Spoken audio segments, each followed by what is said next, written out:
Dostlarım merhaba. Sıfırdan Profesyonele adlı eğitim serimde artık vadeli işlemler bölümüne geldik.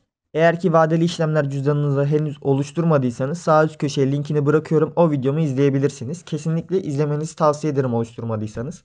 Şimdi ben vadeli işlemlerden kaldığım yerden devam ediyorum. Şu altta dördüncü sırada arkadaşlar vadeli işlemler bölümü yazıyor. Buna tıkladığınızda bu bölüme girebilirsiniz. Bizi burada ilgilendiren iki kısım var. Bir USD margin, bir de coin margin kısmı. USD marjinde işlem yapabilmeniz için elinizde USDT olması gerekiyor arkadaşlar. Stabil bir kripto para olan Tether'in olması gerekiyor.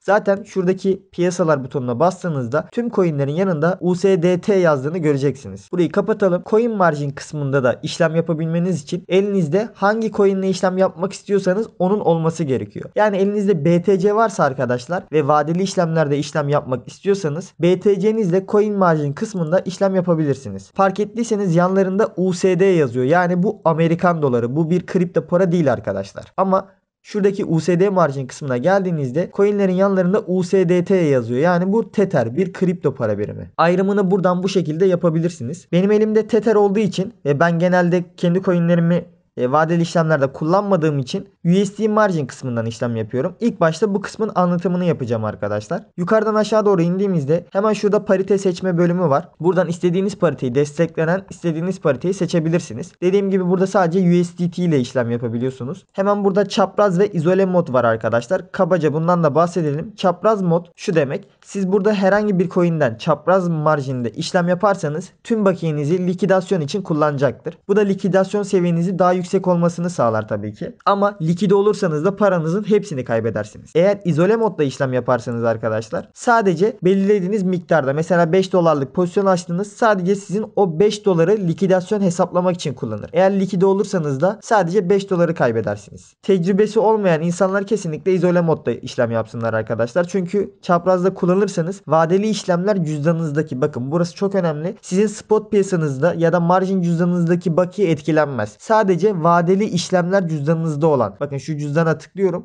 Şuraya vadeli işlemler var. Sadece bu bölümde olan bakiyeniz etkilenir. Diğer cüzdanlardaki buradaki bakiyeleriniz etkilenmez arkadaşlar. Yanında hemen kaldıraç var. Vadeli işlemlerde pariteden pariteye değişmekte ama maksimum 125x'e kadar kaldıraç kullanabiliyorsunuz arkadaşlar. Bakın 125x buradayken Ethereum'a geldiğimde maksimum 100x oluyor arkadaşlar. Gördüğünüz gibi. Ben yine BTC USDT'ye geri geleyim. Burada fonlama oranımız var. Her 8 saatte bir güncelleniyor. Bunu bir önceki videomda bahsetmiştim zaten. Yine kabaca değineyim. Bakın şu anda artı yönlü, yani 0.001 yazıyor. %0.01 demek artı yönlü demek. Başında eksi olsaydı arkadaşlar bu sefer shortların ağırlığı fazla demekti. Artı olduğu için şu anda long pozisyon açanlar, yani Bitcoin'in yükseleceğine inananlar daha fazlaymış Binance borsasında. Bundan dolayı da fonlama oranı artı yönde. Manipülasyonu engellemek amaçlı, yani tek bir yöne doğru insanların yığılmaması için bu fonlama oranı koyulmuş. Hangi yönde hacim daha fazlaysa onlar diğer tarafta pozisyon açanlara ödeme yapıyor arkadaşlar. Mantığı bu şekilde. Burada al ve sat butonlarımız var.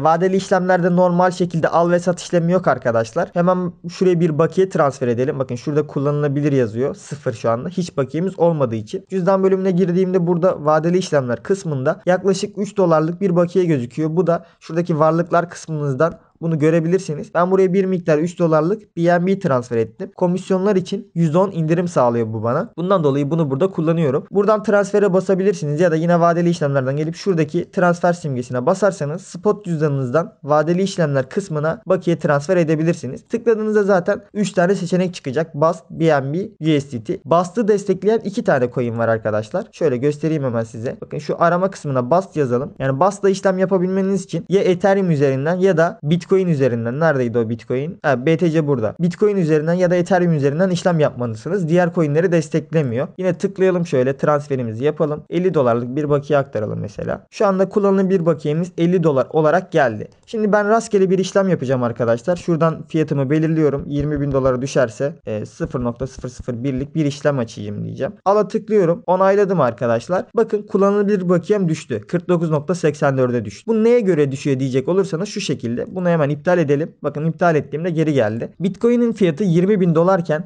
ben 0.01 Bitcoin'lik işlem yaparsam bakın şu altta maliyet kısmı var. Bu maliyet ne demek? Benim bu pozisyonu açabilmem için gerekli olan bakiye bu kadarmış. Yani 1.60 dolarım varsa ben bu pozisyonu açabiliyormuşum arkadaşlar. Ben de 50 dolar var. Yani hayli bu pozisyonu açabiliyorum. Şöyle yapalım. Bunu 0.1'e çıkaralım. Bakın şu anda 20.000 dolarken benim 0.1'lik bir işlem yapabilmem için 16 USDT bakiye ihtiyacım varmış. Bu da kaldıraç sayesinde oluyor arkadaşlar. Eğer ki bakın yine aynı şekilde 0.001 yapalım. Ne demiştik burada? 0.16 sent olursa ben bu pozisyonu açabiliyordum. Kaldıraçı düşürürsek ne olur? Bakın 25x'e düşürelim kaldıraçı. 26'ya düştü. 26'ya düştüğünde yine aynı şekilde yapalım. Bu sefer de 77 sente çıktı. Hatta kaldıraçı 1x yapalım arkadaşlar. 1x yaptığımızda tekrar deneyelim. Bakın bu sefer bu pozisyonu açabilmem için 20 dolara ihtiyacım oldu. Aynı şeyi şurada da yapalım. Al sat kısmına bakın. Spot piyasasındayım. Geldim buraya. Bitcoin'in fiyatı 20.000 dolar diyorum. Ben 20 dolarlık işlem yaptığımda alabileceğim miktarı gördünüz mü? 0.001. Kaldıraçı 1'e çektiğim için sadece kendimin olan bakiye ile işlem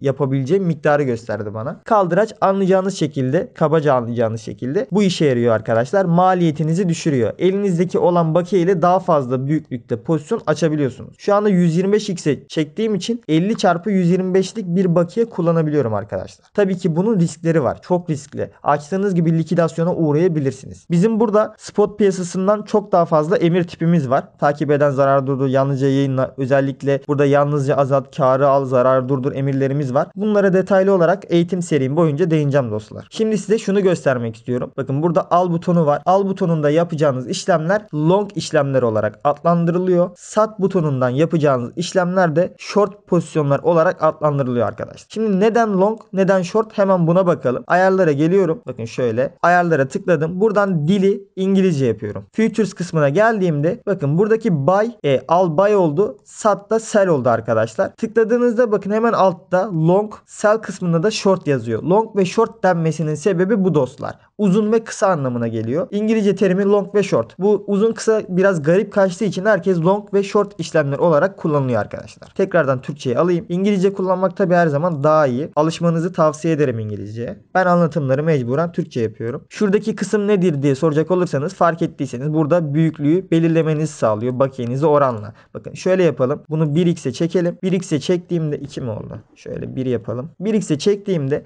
bak bunu hareket ettirdiğimde, çok daha hareket ettirdiğim halde bakın burada 0 gözüküyor. Tamamen çektim. Şunu da fiyatı da şuradaki fiyat çok önemli arkadaşlar. Bu fiyata göre hesaplanıyor orası. Yani maliyetiniz buradaki fiyata değil de şurada belirlediğiniz fiyata göre hesaplanıyor. Mesela bunu 10.000 dolar yapalım. Şunu çektiğimde bu sefer daha hızlı bir şekilde arttığını görüyorsunuz arkadaşlar. Mesela 50.000 dolar yapsaydım bu sefer hiç artmayacaktı orası. 50.000 dolar yaptım. Şimdi bunu çekiyorum. Gördüğünüz gibi çektiğim halde hiç artmadı burası. Şimdi 10.000 dolar yapalım bunu. Şöyle çektiğimde 0.005 maksimum pozisyon açabiliyormuşum. 10.000 dolara düşerse tabii fiyat. Bu da 50 dolara denk geliyor. Benim bakiyeme denk geliyor gördüğünüz gibi. Bunu düşürdükçe buradaki maliyet azalacaktır arkadaşlar. Buradaki maliyetin önemi şu. Hemen şu pozisyonu açalım. Mesela 20 dolarlık bir maliyet olsun. Al diyorum. Onaylıyorum. Bakın 20 doları kullandı. Artık 30 dolarım kaldı. Tekrardan bir pozisyon açmam gerektiğinde sadece 30 dolarlık bir pozisyon açabiliyorum arkadaşlar. Bakın çektim, maksimuma vurdum. Sadece 30 dolarlık bir pozisyon açtırıyor bana. Maliyetin mantığı bu şekilde arkadaşlar. Emriniz gerçekleşmediyse bunu iptal edip kullanılabilir bakiyenizi arttırabilirsiniz. Vadeli işlemlerde tek yönlü ve çift yönlü mod var arkadaşlar. Şimdi bu nedir ona bakalım. Ben piyasa emrinden hemen işlem yapacağım gerçekleşsin diye. Bakın 0.001 en düşük miktarda işlem yapıyorum arkadaşlar. Bu 33 dolara denk geliyormuş. Onu öyle yapmayacağım. 125x'e çekeceğim.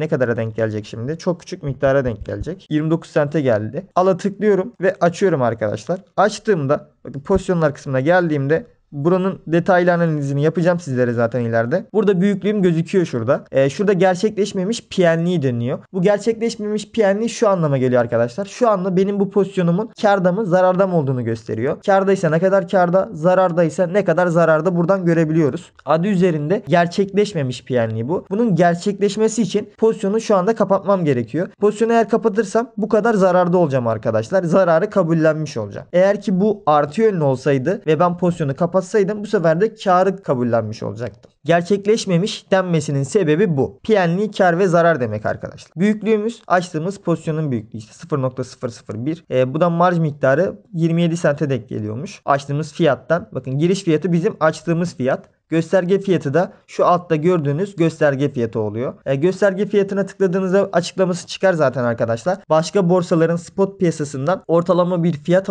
alınıyor ve bu manipülasyonu engellemek amacıyla kullanılıyor Binance borsasında.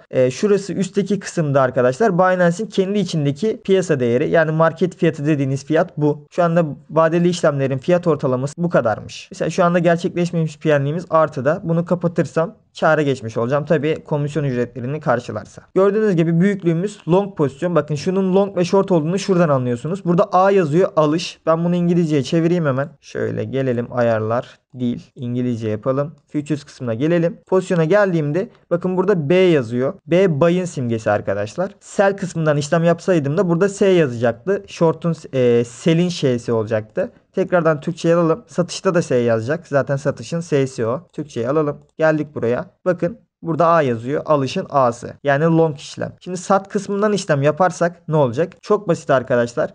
Pozisyonumu kapatacak. Neden kapatacak? Aynı büyüklükte işlem yaparsam Binance'te bir coin'den sadece tek bir yönde işlem yapabilirsiniz. Bakın hemen başka bir paritede de işlem yapalım. Ethereum'dan yapalım. Yine piyasa emrinden. Bu sefer short girelim buna. Bu kadar büyüklükte satış diyorum. Onayla diyorum.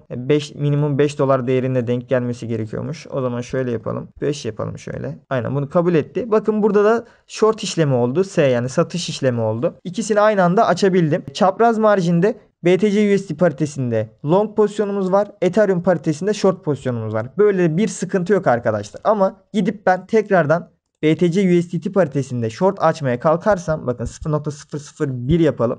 Satışa tıklıyorum. Tıkladığımda arkadaşlar benim pozisyonumu kapattı arkadaşlar. Şimdi Ethereum'da da aynı şey olacak. Ethereum paritesine girelim. Bu sefer long işlem yapalım. Burada short işlemimiz var çünkü. 0.005 yapmıştık. Mesela 6 yapalım arkadaşlar bunu. Bir fazlasını yapalım. Onaylaya basıyorum. Bakın pozisyon bu sefer short'tan long'a dönüşmüş oldu.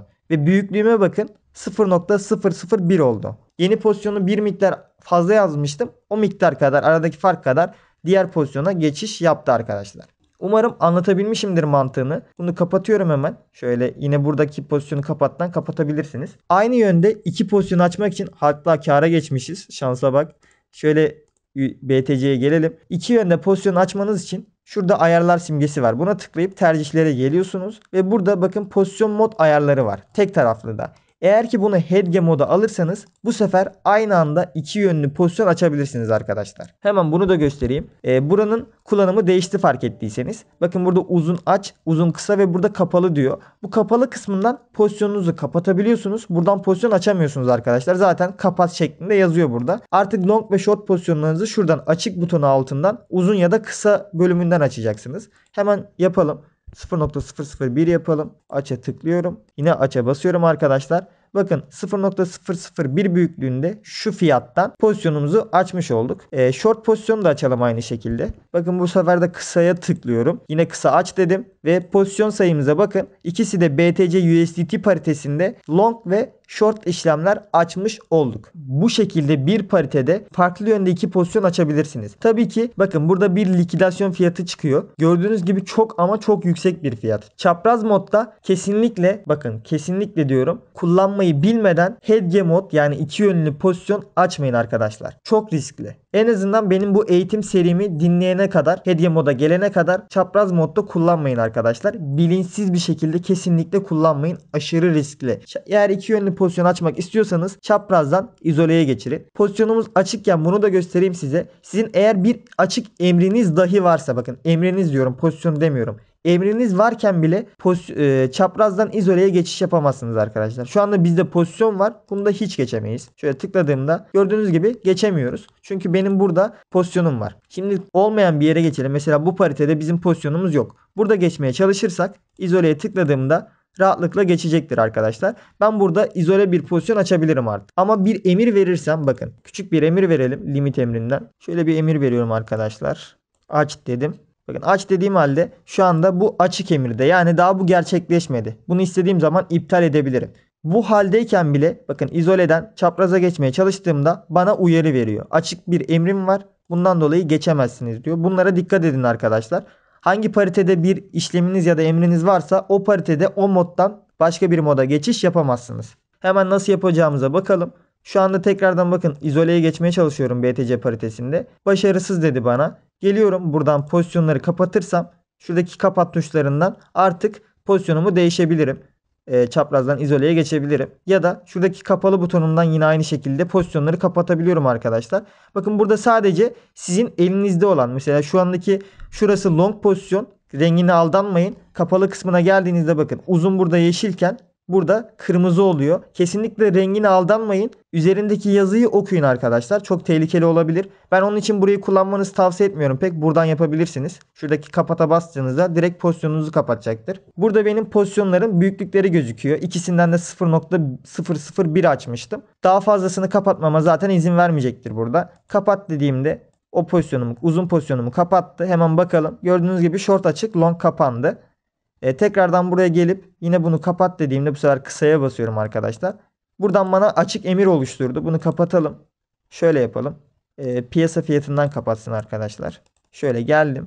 Pozisyonu kapat. Kapata bastığımda bunu da kapatmış oldu. Gördüğünüz gibi buradan kapandı arkadaşlar. Buraya tekrardan değiniyorum. Dikkat edin arkadaşlar. Bakın uzun burada kısa oldu. Yani long pozisyon burada kırmızı renk oldu. Buna dikkat edin. Yanlışlıkla diğer pozisyonunuzu kapatmayın.